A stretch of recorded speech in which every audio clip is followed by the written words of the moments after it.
Hello， 大家好，我而家就喺日本嘅大阪啦。咁喺大阪除咗去 shopping 之外咧，咁就梗係要食大阪唔同嘅嘢食啦。咁所以咧，我哋一齊嚟吃爆大阪嘅嘢食。好大個下。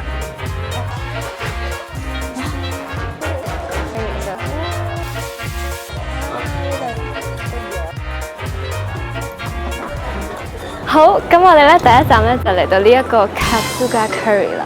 咁咧我喺 Google 睇到佢嘅評分咧係4.7分，勁高咯。咁雖然淨係得300幾個人 review，咁但係4.7分，咁梗係要嚟試下呢個 curry 啦。咁我哋事不宜遲，即刻嚟試食啦！我哋咧而家就入到嚟呢一個 Katsuga Curry 啦。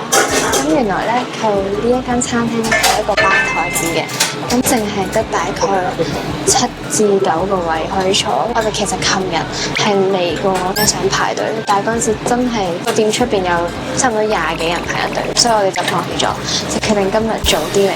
咁我哋大概排咗可能20幾分鐘，咁就好快就可以退啦。因為今日都係平日同埋係 weekend，咁所以就今日相對上就少好多人。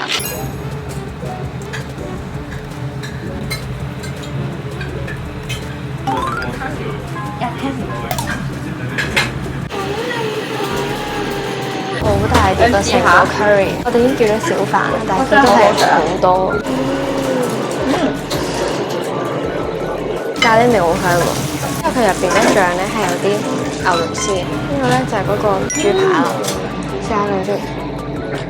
佢豬肉炸嗰位咧又唔算係太厚嘅，我覺得 which is 係我中意嘅 texture。漢堡扒，加啲啲蘿蔔底先。我見到佢個漢堡扒咧其實煎咗幾耐嘅，但係咧佢咬落去咧係真係腍咯，佢唔係係嗰啲好硬嘅 texture， 同嗰個 curry sauce 其實都好夾咯。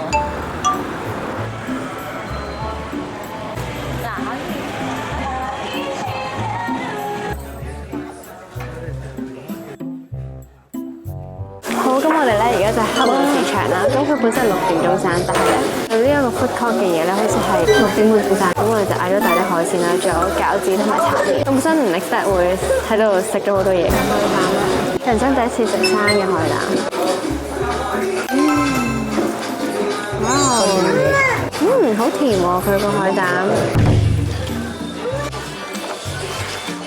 好吃。好大個蟹 ！Oh my god！ 好甜啊啲蟹肉，真係好足料啊啲蟹肉。我都最中意咧，佢啲海鮮係即釣即燒。啱啱就見到有呢個章魚蛋啦，俾大家睇。所以入邊咧係有啲蛋黃嘅，一個墨魚仔嘅造型。仲有呢個豉豉油。Hello， 我哋而家咧就嚟咗呢個道頓堀啦，梗係要同嗰個百力滋嗰個超人去影相啦。咁所以咧，我哋而家咧身後咧即係呢個百力滋，哇！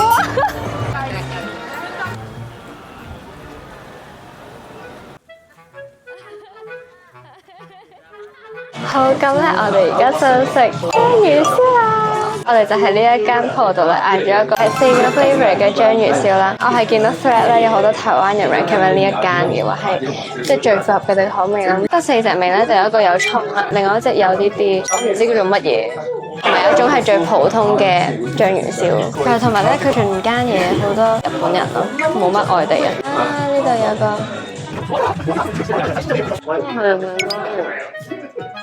我覺得我自己偏向比較中意明太子同埋原味嘅章魚燒，其他2隻味咧就好似有啲我唔係太識得講。如果要試呢4隻味都可以揀，即係第一次嚟就可以試第4隻味咯。好，咁我哋第2日咧就嚟到神戶啦，難得嚟到咁就梗係要食神戶牛啦，咁所以我哋就喺呢度食燒肉。我哋總共嗌咗特級里脊、神戶牛、厚切牛脷、排骨、橫膈膜、冷麵同埋 bibimbap。咁多款肉裏面，我覺得橫膈膜同埋神戶牛係最嫩滑嘅，係入口即溶，口腔完全佈滿住牛嘅新鮮味道。全場 MVP 就係呢個厚切牛脷。佢呢隻牛脷咧係好彈牙啦，同平時香港食到嗰隻薄切牛脷好唔一樣。一啖咬落去，係滿足感爆棚。見到我個樣幾 surprise，就知道佢有幾好味啦。水冷麵咧就同平時食開韓國嗰款咧係有啲唔同嘅，唔知係咪因為佢叫做平壤冷麵咁，所以就有啲唔同。But anyway， 呢間燒肉都非常推介大家嚟試下。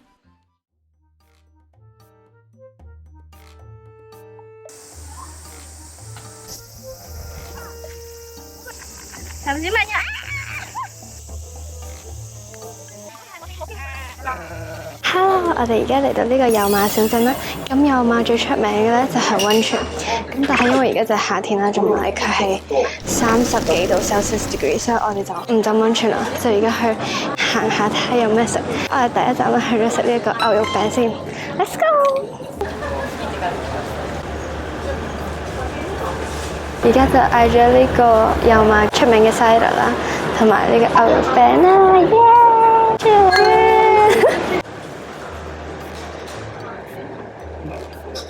哇，好多氣咯！佢有啲似波子汽水嗰種味，但係又冇咁甜嘅。食下呢個牛肉餅啦，係咪有啲薯仔喺入邊？同埋啲牛肉炸得幾酥脆，我覺得。好，咁我哋啱啱咧就喺呢一間店度咧買咗好多嘅碳酸鮮餅，呢一個咧係有馬嘅一個特產。咁我哋啱啱一入到去咧，佢就俾我哋都有得試食啦。佢其實好薄嘅，我就覺得好似雞蛋仔同雞蛋仔中間嗰塊嘢咧脆卜卜咁樣，就買咗好多 souvenir。而家就應該係食晚餐啦。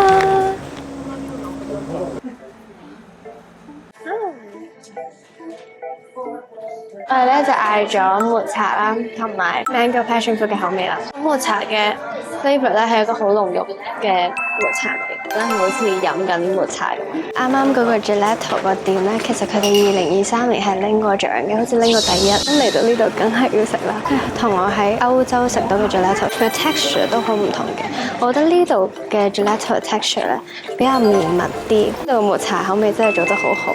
咁咧，我哋食完 gelato 之後咧，而家就要去食嗰個香虎飯。咁但係咧，而家遠距離咁樣望過去，已經有啲人排隊啦。聽講網上話要早排隊係會越好嘅，都唔知要排幾耐。希望好快就可以入到去。同埋佢呢個香虎飯係米芝蓮嚟，咁所以一定要試啦，係咪先？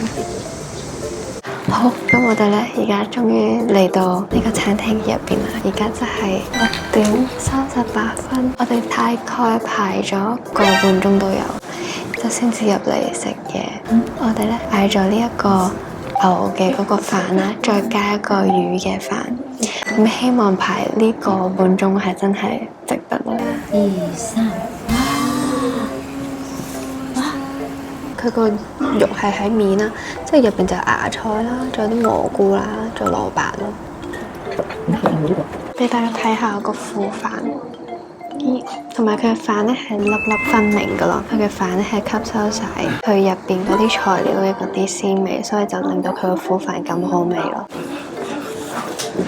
我未食過咁好味嘅飯，個飯都有三文魚喎，章魚啊，佢好透明噶，哇！而家試下點下個柚子sauce，呢個應該柚子sauce嚟。佢真係咧啲牛肉片咧勁薄咯，芝麻醬嘅牛。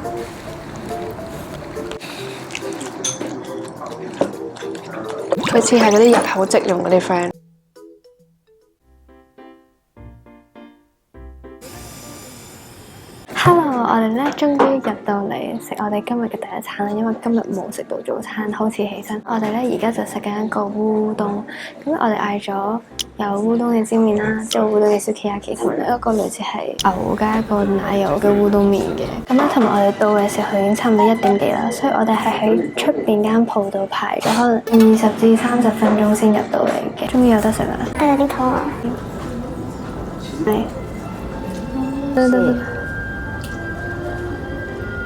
我呢度有隻蛋，哇！個 sukiyaki 同香港食嗰啲好唔同喎，好似嗰種豉油嘅味唔同咯。佢除咗烏冬之外，仲有啲烏絲。啲烏冬都好粗，我以為佢係會有好彈性嗰種啦。呢度仲有啲肉。好啦，咁咧我哋咧而家就行緊過去今晚要食晚餐嘅地方啦。我哋其實第一日嚟到大阪嘅時候已經想食啦，但係嗰日太多 reservation， 我哋就 make 咗今日8點半嘅 reservation。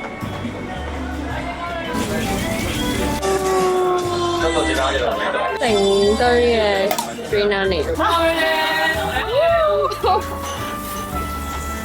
我就攞啲葱啦，牛肉包住佢一齊食啦。葱係都係佢嘅 texture 嘛，呢個葱咧好好中和咗個牛油你嘅感覺。Look at this handsome guy。即係呢個係蒜嘅牛脷，佢蒜唔辣㗎，將蒜入去係有種豉油嘅味啊。牛脷咧唔係整到最熟啦，咁所以咧佢係腍地嗰種 texture。俾下大家睇下呢個厚切嘅牛脷。佢哋個頸咪生嘢嘅。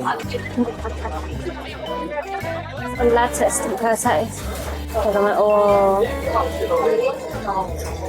咁咧，我哋啱啱就食完咗嗰間燒肉嘅餐廳啦。